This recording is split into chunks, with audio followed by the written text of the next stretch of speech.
Hello, I'm Felicity Keats Morrison, probably best known as Felicity Keats. I'm a writer, an author, and a trainer in right brain methods of creativity. We call this method dancing pencils.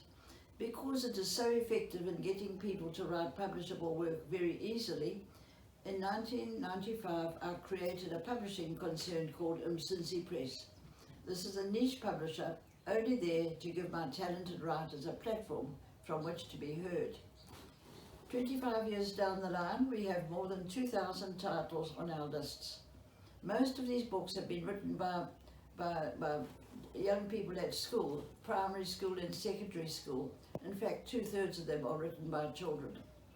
My youngest author is 5 years of age, and here's my grandson, Calvin, in the United States.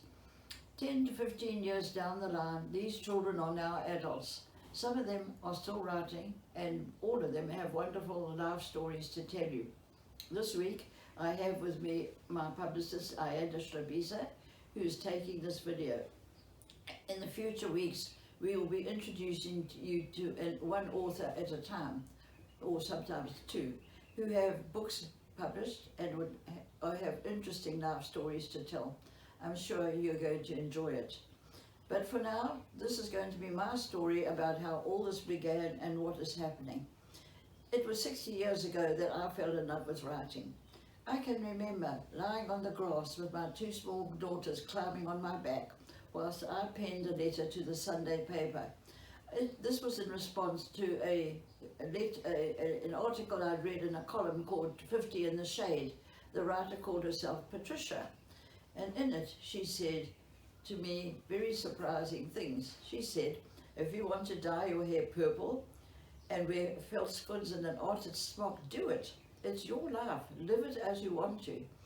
To me, that was quite revolutionary. I was a young mother with two small daughters, trying to fit into society, trying to do the right thing. Now suddenly I felt that I needed to break out of a kind of restricted routine that I had. So I asked my young husband to take us on a picnic that weekend. I remember we went to Kloof Falls. There were pools of water reflecting bulrushes. There were dragonflies flying around. There were birds. There was the sound of water as it went over the waterfall. There was peace, beauty, tranquility.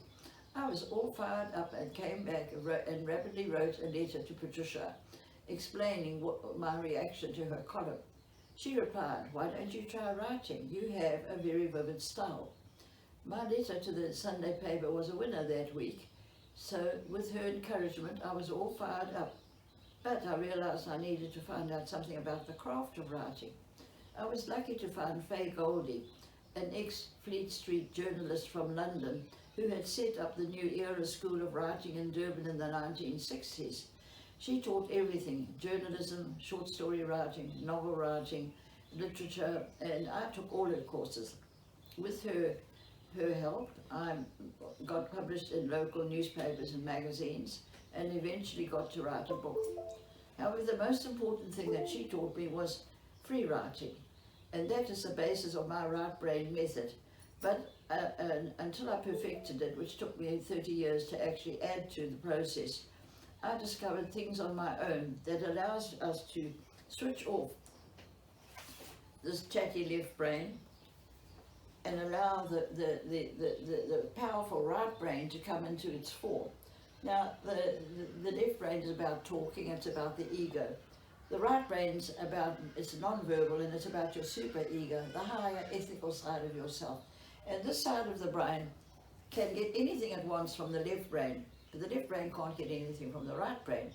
The right brain also taps into 90% of the unknown, and the past, the present, and the future. It creates stories, it finds endings, it gets surprising ideas, and it's absolutely wonderful writing with the right brain. However, it does not like criticism.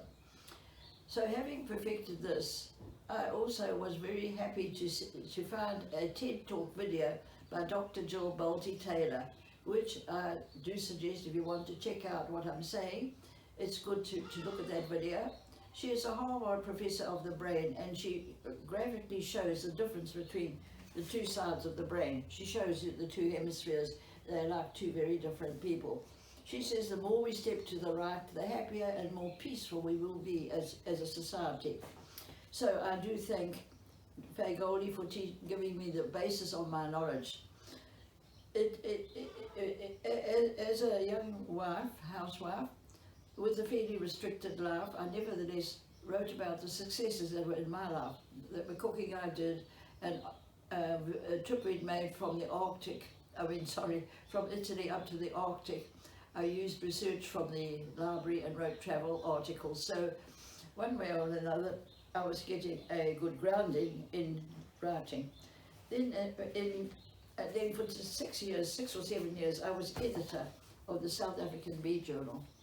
This, we had a plain yellow cover when I started, but I jazzed it up. I don't know that they really liked it, but it nevertheless took our beekeepers to Australia, where they found out what commercial beekeeping was about, and the hobbyists in South Africa changed to commercial after this. So my stint as an editor did help.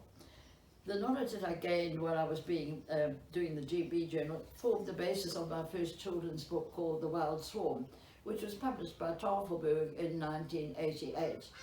The librarian said the knowledge in this book was so important that they translated and put it into Afrikaans. And then the third book with Tafelberg was The Rudolph's Valley, which is the history of my pioneer family done into a novel, as a children's novel. Then in the 1990s, I started to teach creative writing myself. I started with 3 housewives.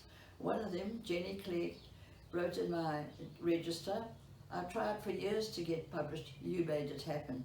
She wrote lovely articles that appeared in the newspapers and magazines. Today, she and I are still in touch. She lives in Johannesburg, so one makes good friends through one's writing people. We decided we needed a platform, and that is why UmSinsi got created, for these writers to be heard.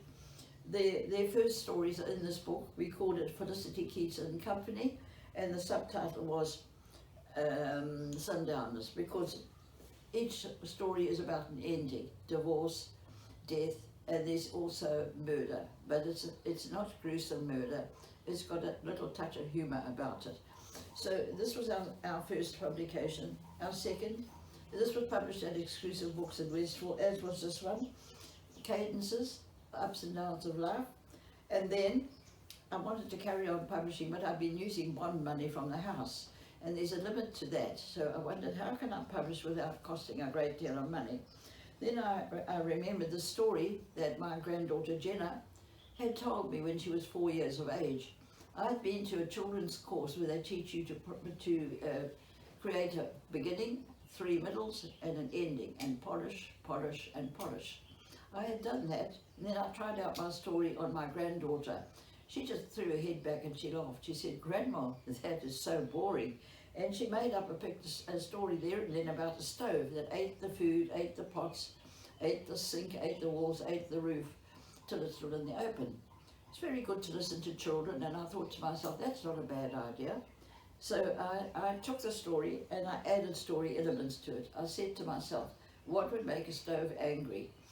Anyway, the story I wrote, based on her idea, went to a magazine that accepted it for publication and kept it for 2 years, but the magazine folded. So but they sent it back to me, set up for publication. I realized the story was of publication standard. So I took that story, and Jenna was now 8. I couldn't draw people, she couldn't draw the stove. So we combined our effort. She very rapidly drew the people, and I would just tell you what was going on in the story. She would quickly draw a picture, and so we got to illustrate this book. This book was taken by KwaZulu Natal Department of Education for grade 3 reading. So Jenna, aged 4, was able to be part of our education literature. After that, I got a phone call from Manor Gardens School. The teacher, Miss Beaton, phoned to ask me would I please publish 63 books for her grade 3s. I was horrified, and I quickly said, no, I can't do that. She pleaded with me. She said, there's a place for stories written by children for other children to read. So I went to the school with Jenna and we whittled it down to 6 books. They wanted them done in colour. I hadn't worked in colour before, but it was a great success, and the Daily News sent their photographer and journalist, Lindsay Ord, and the article appeared in the newspaper, and I gathered an element of fame. The next sortie into publishing was a project by the energy company Engine, who asked me to train every child in 13 primary schools on Durban's Bluff. There are 6 schools for coloured children, 6 schools for Indian children, and 1 school for special needs children. They wanted 1 book published per grade. That made 91 books we had to publish. I drove around the area at playtime and I saw masses of children milling around. It was quite a horrifying thought to think that every one of those children was going to have a writing lesson and I was going to give it. However, it was a success. We did 2 big launches, one in Austerville Centre and one in Merebank, and we were on television. So that was the start of my writing. And at that stage, I was 66 years of age, and I realized that I now had a secret that worked very well for children, for adults, and that was how to unlock that right brain and write publishable stories. I knew that I had only got to where I was by the books I had read, written by other authors who gave out their secrets. So I decided I would write a book to actually give out the secret of how to access the right brain. So in 1999 I wrote Dancing Pencils. The title comes from the fact that when people do this right brain work, nobody talks. All you see is pens or pencils moving rapidly. It looks as if they're writing an exam, but they're not. They're enjoying the absolute freedom of writing creatively. Part of it I wrote on the swimming pool of Malalo. I enjoyed doing it.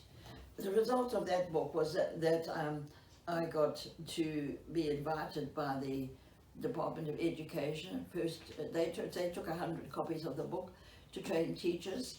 I remember having subject advisors here in my home. I trained all of them. And then the next thing was that the EDITS department, that's Education, Library, Information Technology Services, engaged in my services to go around the whole of KwaZulu Natal and train in 1 school in each of the 12 areas.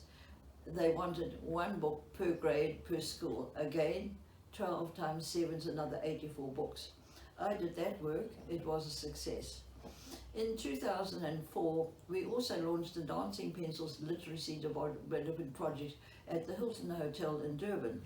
This is a non-profit company set up to help develop particularly the writing skills, which also lead to reading skills, particularly in deep rural areas where there is enormous benefit in children learning this method of writing.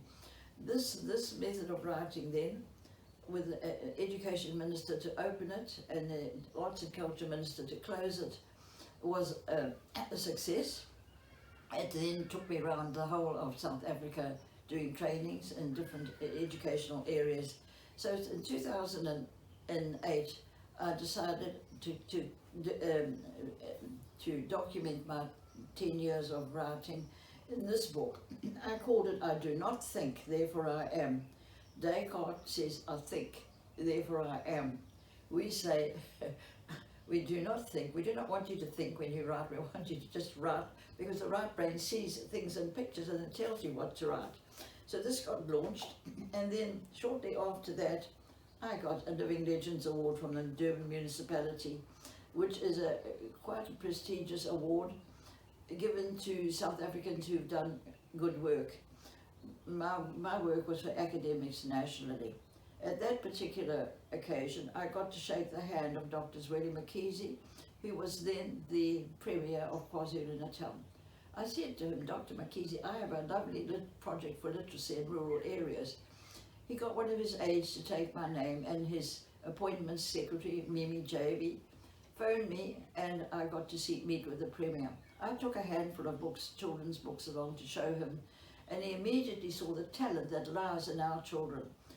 He engaged me with a team of 2 to travel to 20 rural areas and do very large trainings for teachers and learners.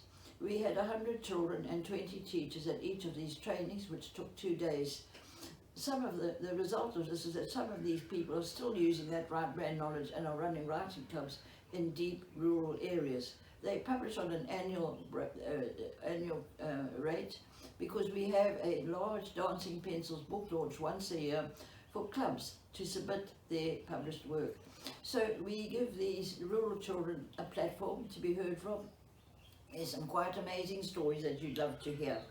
So at the same time, because of this work with Dr. Zweli McKeesey, SABC Radio invited me in for an interview, and at that time the young journalist doing the recording was Nhlanhla Seli.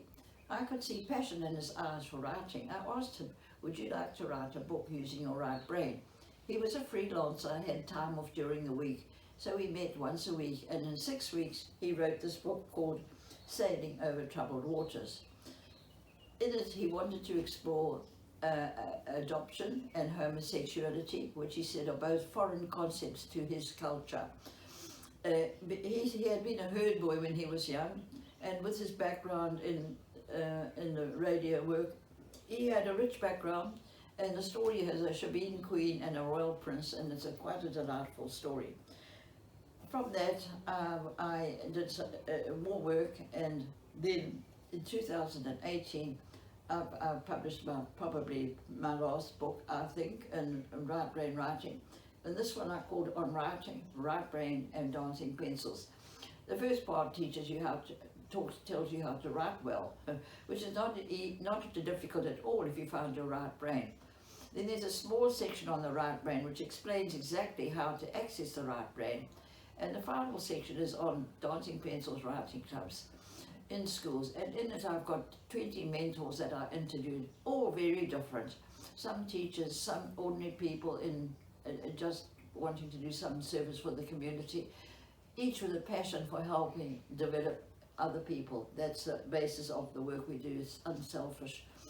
The right brain is therapeutic, it's transformative, it's happy, it's problem solving, it's creative, and it helps children find a direction, because the right brain knows exactly what each one of us wants to do, but the left brain gets in the way because it thinks too much. So by disengaging our chatty left brain, we bring on board our right brain. That then is my story. I am now semi-retired, and what we're going to do in the future, once a week, one of these young authors will be speaking to you. The first is Kelly Harry Parshat, who was 15 when she wrote a 160-page book in her school holidays. And then we've got Kira Valentine, who was 9 when she wrote a book. Thank you for listening to me. I know that you're going to enjoy these interviews that follow. Thank you very much.